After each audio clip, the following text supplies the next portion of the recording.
Warahmatullahi wabarakatuh. Yang saya hormati dosen dan guru penguji ujian kinerja UKM PPG periode 1 tahun 2023. Perkenalkan, nama saya Subagir SPDI, guru mata pelajaran pendidikan agama Islam dan budi pekerti di SMA Negeri Darussul Singojuru Banyuwangi. Sekaligus saya mahasiswa program studi PPG dalam jabatan BAT 3 tahun 2022 di Universitas Islam Negeri Kiai Haji Ahmad Siddiq Jember. Dalam kesempatan ini, pada hari Kamis tanggal 12 Januari 2023, saya akan melaksanakan kegiatan praktik pembelajaran untuk memenuhi tugas UKM PPG periode 1 tahun 2023 dengan tema hormat dan patuh kepada orang tua dan guru, materi BAI kelas 11 SMA. Untuk lebih jelasnya dapat diamati bentuk video praktik pembelajaran yang saya lakukan. Atas perhatian dan penilaiannya saya ucapkan terima kasih. Wassalamualaikum warahmatullahi wabarakatuh. Assalamualaikum anak-anak. Waalaikumsalam warahmatullahi wabarakatuh. Gimana kabar kalian semuanya? Alhamdulillah. Luar biasa. Allahu Akbar. Alhamdulillah, semoga kita tetap sehat, walafiat, tetap dalam lindungan Allah Subhanahu wa taala. Amin ya rabbal alamin. Ya, untuk kita hari ini yaitu Seman Darussalam. Alhamdulillah sehat berprestasi.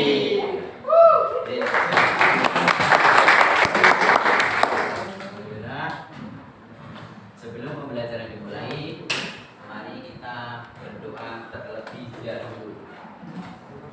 Silakan Mas Faris untuk memimpin. Silakan berdiri dulu.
Ainun, Ananda,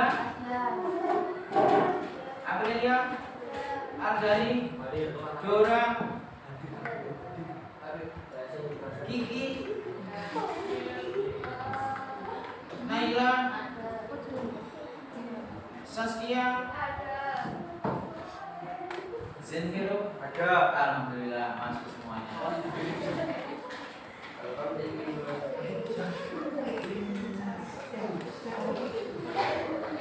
Anak sekalian,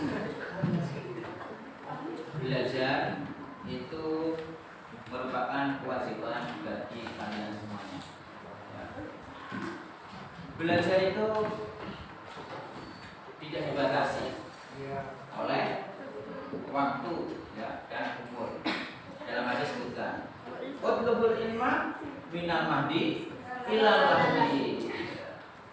Cari ilmu mulai dari bayi sampai liang lahat, yaitu sampai mati. Itu artinya kita punya moto, yaitu belajar sepanjang hayat. Belajar sepanjang hayat berarti terus belajar. Ya, itulah moto kita hidup seperti itu ya. Terima kasih. Belajar harus punya tujuan.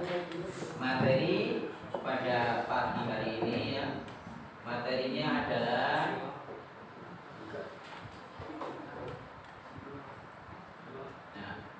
ini FPP-nya ya. Materi hormat dan patuh kepada orang tua. Cara berbakti kepada orang tua dan guru materinya dan hikmahnya. Ya, untuk materi intinya kalian memahami KI 1, KI 3 dan KI 4 memahami. Setelah memahami terus bisa mengolah, menalar dan menyajikan. Jadi nanti ada sesi diskusi ya. Pengamatan video, terus diskusi dan presentasi. Paham ya? Ya. Nah, alhamdulillah seperti itu. Nah, ini tujuannya. Setelah mempelajari, siswa bisa menunjukkan perilaku hormat dan patuh pada orang tua dan guru dengan sebaik. Menjelaskan isi Quran surat Al-Isra ayat 23-24, menyimpulkan hikmah dan menyajikan. Nanti berarti terakhir itu presentasi, terus dievaluasi. Paham ya anak? Alhamdulillah.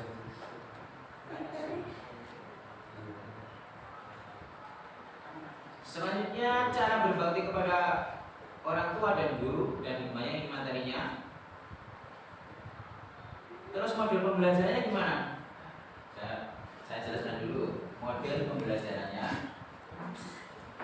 Model pembelajaran yang saya pakai adalah pembelajaran inquiry.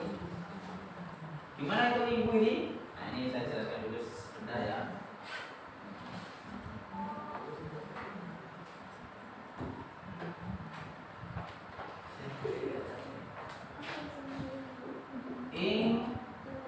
Inquiry. Nanti kalian itu bisa mencari masalah, terus bisa menemukan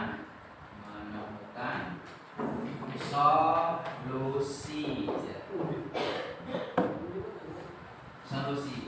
Jadi metode pembelajaran inquiry itu pusatnya pada siswa, namanya learning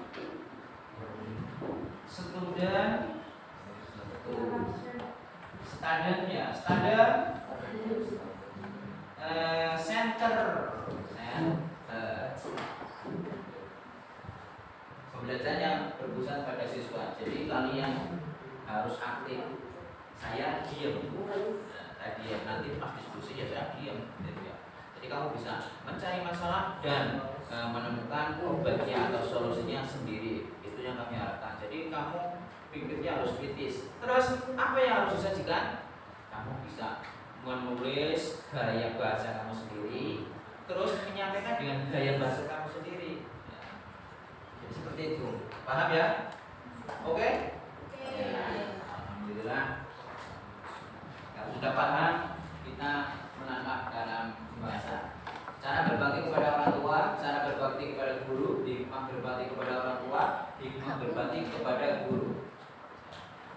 Selanjutnya coba kita lihat video yang ada di sini. Kisah mengharukan Uwais Al-Qarni.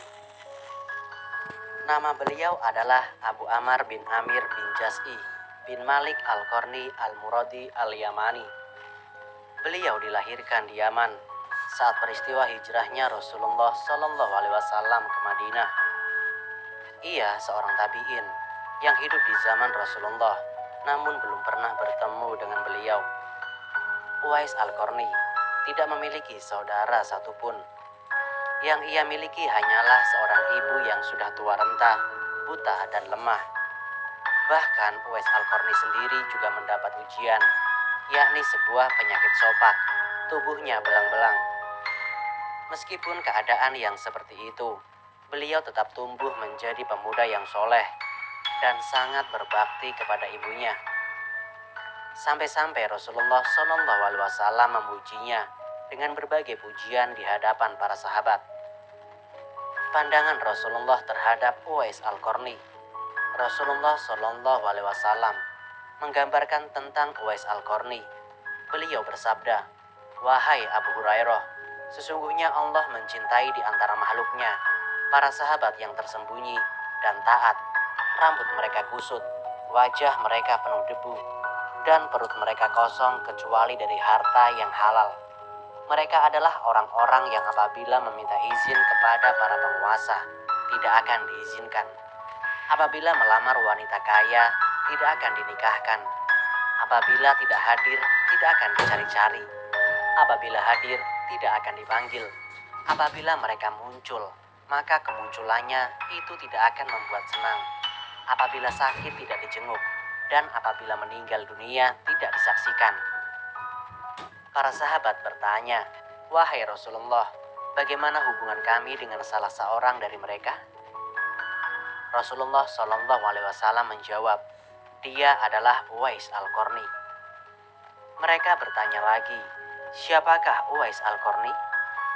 Rasulullah bersabda, "Dia adalah seorang laki-laki yang bermata biru, berambut pirang, dadanya bidang, perawakannya sedang, dan kulitnya sawo matang.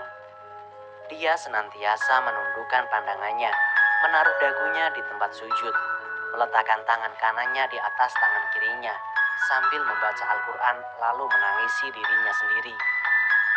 Dia mengenakan pakaian dan mantel dari kain wol. Tidak dikenal di kalangan penduduk bumi, namun sangat terkenal di kalangan penghuni langit. Apabila dia bersumpah dengan nama Allah, maka dia pasti melaksanakannya dengan benar. Di bawah bahu sebelah kirinya ada bintik putih. Pada hari kiamat kelak akan dikatakan kepada hamba Allah, 'Masuklah kalian ke dalam surga.' Namun dikatakan kepada Uwais, 'Berhentilah dan berikanlah syafaat.' Lalu dia meminta syafaat kepada Allah untuk orang-orang yang jumlahnya sama dengan suku Rabi'ah dan Mudhar. 'Wahai Umar, wahai Ali, jika kalian bertemu dengannya, maka mintalah dia supaya memohonkan ampunan bagi kalian berdua. Niscaya Allah akan mengampuni kalian berdua.'" Al-Haliyah, Abu Nu'man. Kisah Uwais dan ibunya. Dari hadis Rasulullah di atas menunjukkan bahwa beliau memiliki banyak keutamaan dan kemuliaan, sampai-sampai doanya dikabulkan oleh Allah Ta'ala. Lantas apa yang membuatnya menjadi seperti itu? Ya, hal itu disebabkan karena Uwais Al-Qarni sangat berbakti kepada orang tuanya, terutama kepada ibunya.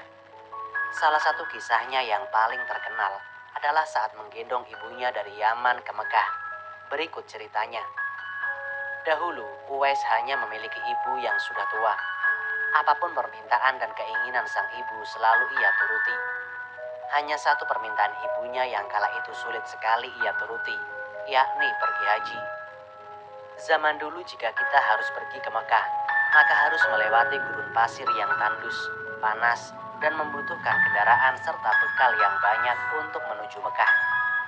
Maka dari itu, Uwais sangat kebingungan.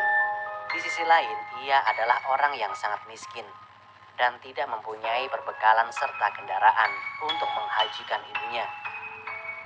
Namun dia tetap ingin menuruti permintaan ibunya. Uwais terus berpikir dan mencari cara agar bisa menuruti permintaan ibunya tersebut. Akhirnya ia menemukan cara yang sangat nekat. Uwais membeli seekor lembu dan membuat kandang di bukit. Setiap hari Uwais menggendong lembu tersebut dari bawah sampai ke bukit, sehingga banyak yang mengira Uwais sudah gila. Tapi tahukah Anda, untuk apa Uwais melakukan hal tersebut? Ternyata hal itu dilakukannya sebagai bentuk latihan agar kuat menggendong ibunya ke Mekah. Subhanallah. 8 bulan berlalu, lembu itu semakin gemuk dan otot Uwais pun semakin kuat. Tibalah waktunya musim haji. Uwais mendatangi ibunya dan menyanggupi permintaannya. Namun ibunya benar-benar tidak mengira kalau Uwais akan menggendongnya sampai ke Mekah. Baginya ini cara yang sangat nekat. Akhirnya Uwais menggendong ibunya yang sudah lumpuh tersebut dari Yaman ke Mekah untuk melaksanakan haji.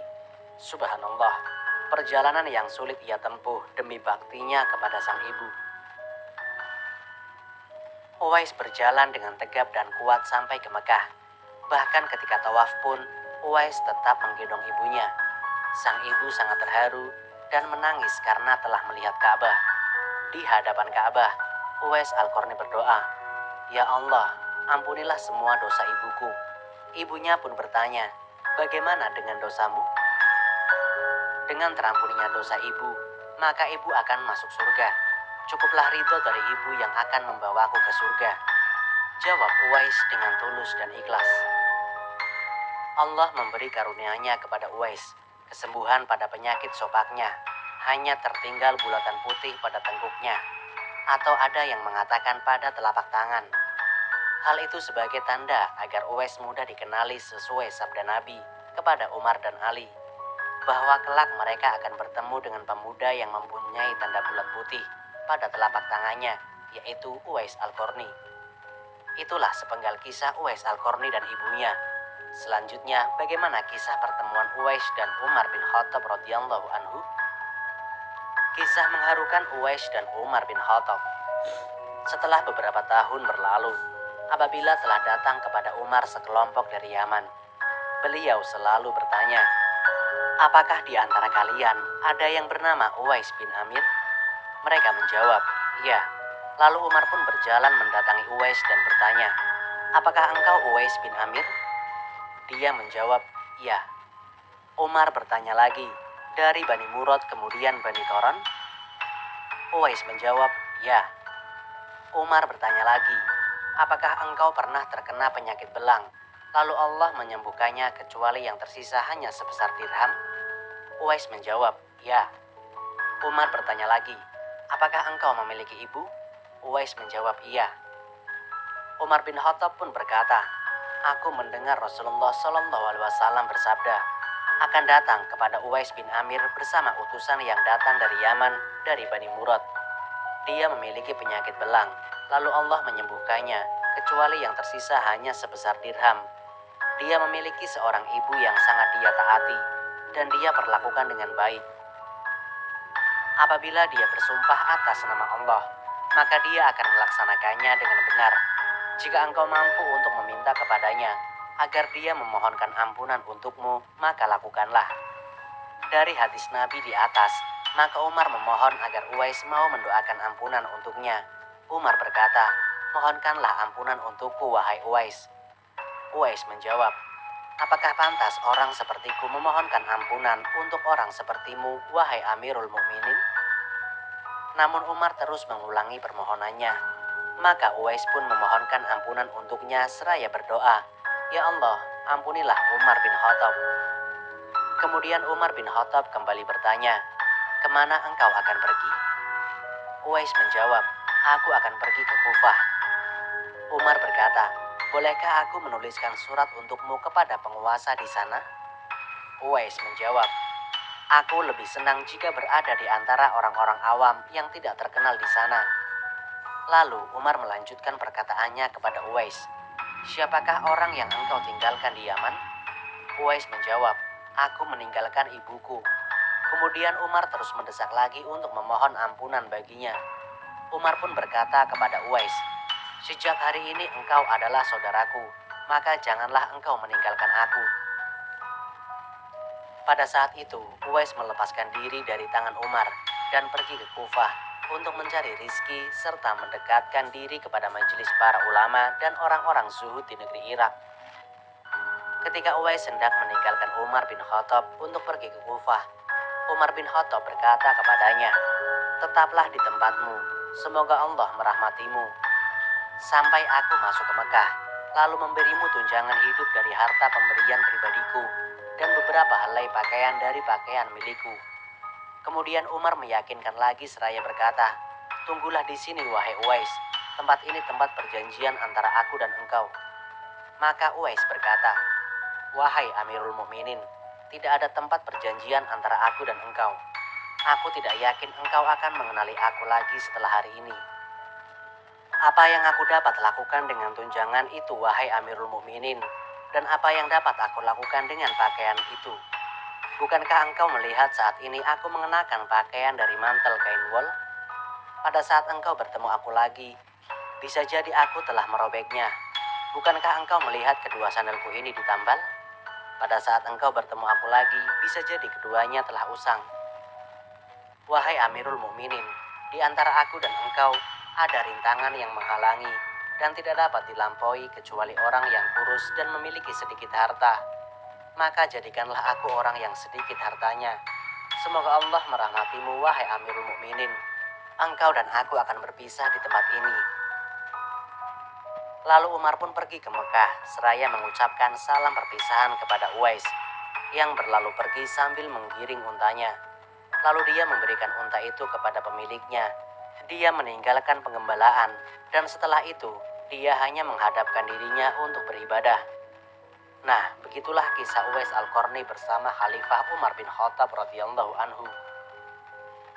Wafatnya Uwais Al-Qarni pada masa pemerintahan Umar bin Khattab yang merupakan masa di mana penaklukan Islam sedang berlangsung begitu dahsyat. Kaum muslimin pergi untuk memerangi negeri Azerbaijan dan mencoba untuk menaklukkannya. Maka jatuhlah panji-panji kemusyrikan dan berjayalah panji-panji Islam di semua tempat. Abdullah bin Salamah, salah seorang pahlawan pada pertempuran Azerbaijan. Dia bercerita tentang wafatnya Uwais Al-Qarni. "Kami memerangi Azerbaijan pada masa pemerintahan sahabat Umar bin Khattab. Dan pada saat itu Uwais Al-Qarni ada bersama kami. Setelah kami kembali dari pertempuran, kami merasakan bahwa dia sakit. Maka kami pun membawanya dan mengobatinya semampu kami. Namun dia tidak dapat bertahan dan meninggal dunia. Lalu kami pun berhenti, dan ternyata di sana ada sebuah kuburan yang telah digali. Air yang mengalir terus-menerus, kain kafan dan balsam. Maka kami pun memandikannya, mengkafaninya, mensolatkannya, dan menguburkannya. Lalu sebagian dari kami berkata kepada sebagian yang lain, 'Seandainya kita kembali lagi ke tempat itu, maka kita pasti mengenali kuburannya.' Kemudian kami kembali lagi ke sana, namun kami tidak menemukan kuburan atau bekas apapun." Berita meninggalnya tabi'in Uwais Al-Qarni telah tersebar kemana-mana. Baru saat itulah penduduk Yaman mengetahuinya siapa Uwais Al-Qarni sebenarnya. Selama ini tidak ada yang mengetahuinya, sehingga banyak penduduk Yaman yang tidak tahu keutamaannya. Selain itu, hal ini juga disebabkan karena permintaan Uwais kepada Umar agar merahasiakan tentangnya. Dan setelah meninggal, para penduduk Yaman baru mendengar sabda Nabi mengenai Uwais yang terkenal di langit dan tidak di bumi. Subhanallah, kisah Uwais Al-Qarni sangat patut dijadikan pelajaran untuk kita semua. Ia memiliki amalan yang sangat mulia, berbakti pada ibunya, sehingga banyak orang yang meminta doa kebaikan melalui perantaranya. Silakan dibuat kelompok seperti biasanya. Seperti tadi. Ya, kelompok. Sana 5. 5 kelompok.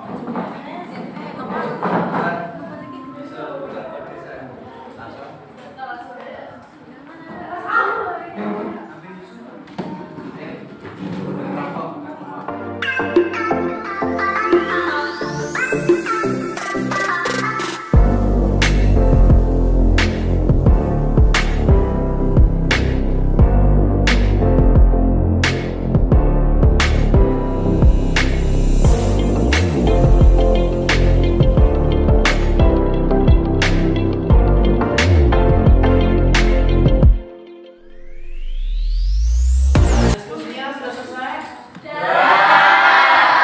Alhamdulillah, memang anak-anak ini anak-anak yang hebat.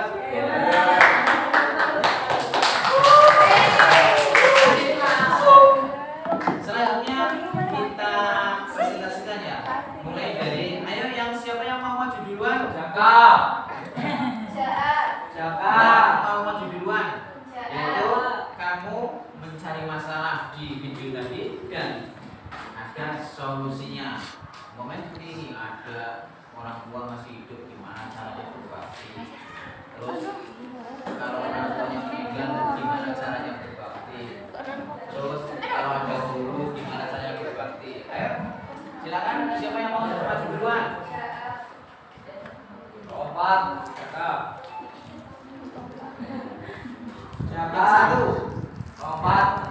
Kelompok satu silakan maju. Maju semua apa maju? Dua orang aja? Dua orang. Dua orang aja ya? Dua orang aja. Dua orang aja. Panggilan dua. Oke, sebelumnya Assalamualaikum warahmatullahi wabarakatuh. Waalaikumsalam warahmatullahi wabarakatuh. Kami perwakilan dari kelompok 1 akan mempresentasikan hasil diskusi dari kelompok kami. Baik, silakan. Nah, masalah yang ditemukan apabila orang tua masih hidup, yaitu solusinya berbakti dengan cara melaksanakan nasihat dan perintah yang baik. 2. Merawat dengan penuh keikhlasan dan kesabaran, apalagi jika keduanya sudah tua dan pikun. 3. Merendahkan diri, kasih sayang, berkata halus dan sopan, serta mendoakan keduanya. 4. Rela berkorban untuk orang tuanya. 5. Meminta kerelaan orang tua ketika akan berbuat sesuatu. 6. Berbuat baik pada orang tua walaupun ia berbuat aniaya. Sekian dari kami. Wassalamualaikum warahmatullahi wabarakatuh.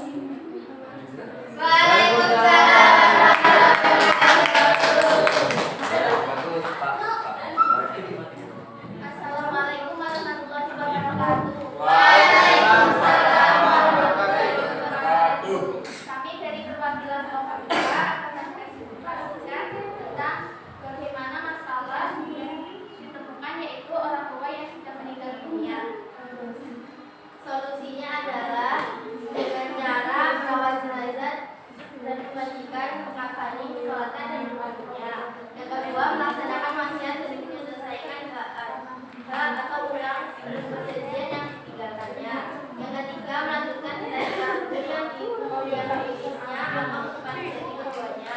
Yang keempat, mendoakan dan memintakan ampun kepada Allah Subhanahu wa Ta'ala dan segala dosanya. Yang kelima, menyambung tali silaturahmi kepada kerabat dan teman-teman kita.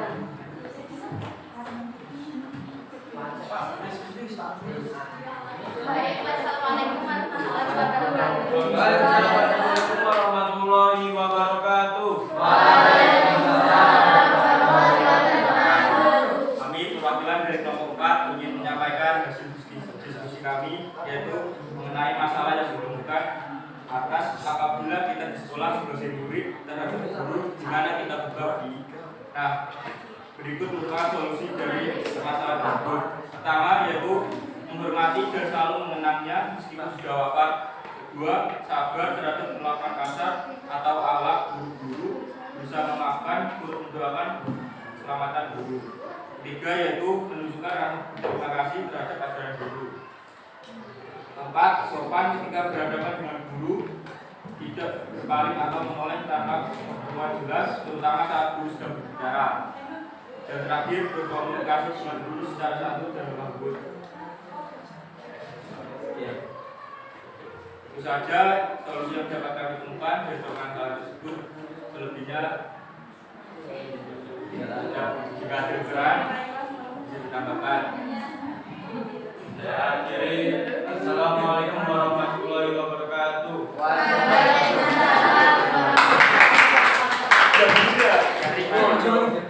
Hebat ya, kalau malu-malu bisa aja. Hebat. Assalamualaikum warahmatullahi wabarakatuh. Waalaikumsalam warahmatullahi wabarakatuh. Kami dari kelompok 6 ingin membawakan 2 komponen dan 1 materi yang tentang hikmah.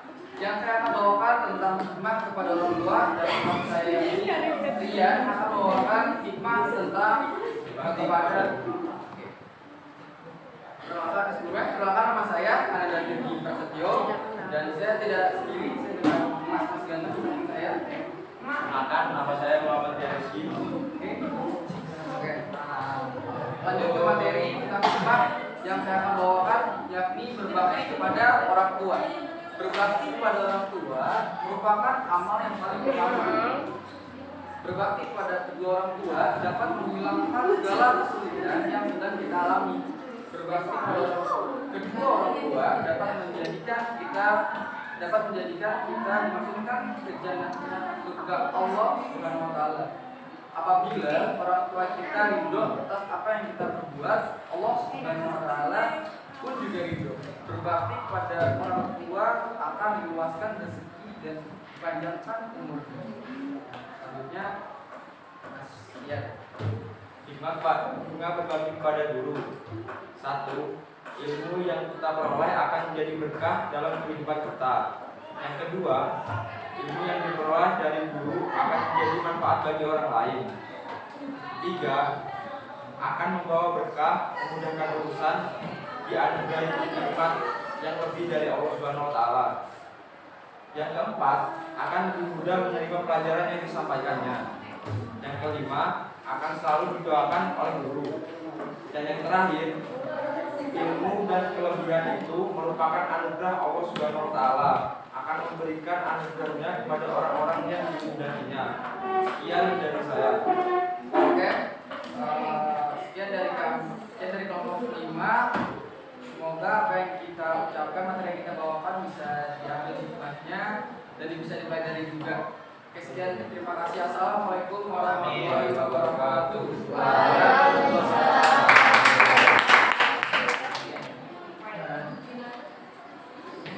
Saya evaluasi untuk kegiatan seperti ini ya. Model pembelajaran inquiry artinya pembelajaran yang berbasis pada siswa, ya, senternya pada siswa. Saya hanya membimbing. Ini gimana menurut kalian semuanya? Bagus ya? Ya. Bisa dilanjut? Ya. Ya, bagus. Alhamdulillah. Berarti nanti kita lanjutkan diskusi seperti ini. Besok lagi. Besok lagi, dan bisa lagi kita tingkatkan lagi supaya bisa kalian itu berpikir tingkat tingginya jadi bagus, betul-betul bagus. Yang hari aja Pak. Terima kasih. Terus kesimpulannya ya. Setiap sesuatu itu mengandung hikmah ya. Tanta uli hikmah. Setiap sesuatu pasti ada hikmahnya. Berbuat baik kepada orang tua, berbuat baik kepada guru, ada hikmahnya. Lah hikmah itu diberikan kepada diberikan oleh Allah kepada orang yang dikehendaki.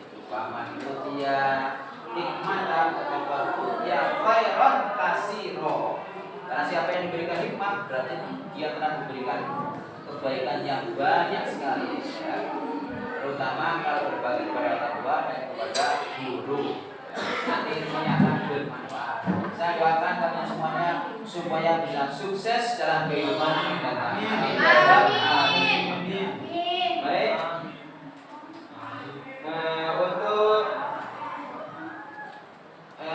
LKPD atau tugas-tugas yang akan datang, insya Allah nanti saya share lewat WA atau lewat Google Classroom atau yang lainnya ya, lewat link.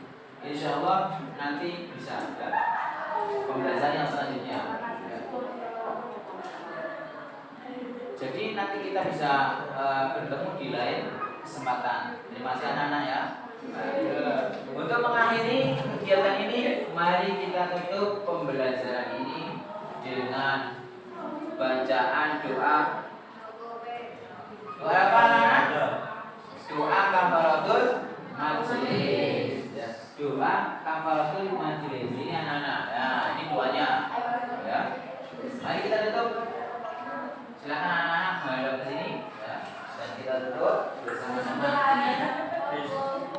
Bismillahirrahmanirrahim. Subhanallahumma wa bihamdika asyhadu an la ilaha illa anta astaghfiruka wa atubu ilaik. Terima kasih anak-anak, kurang lebihnya saya mohon maaf.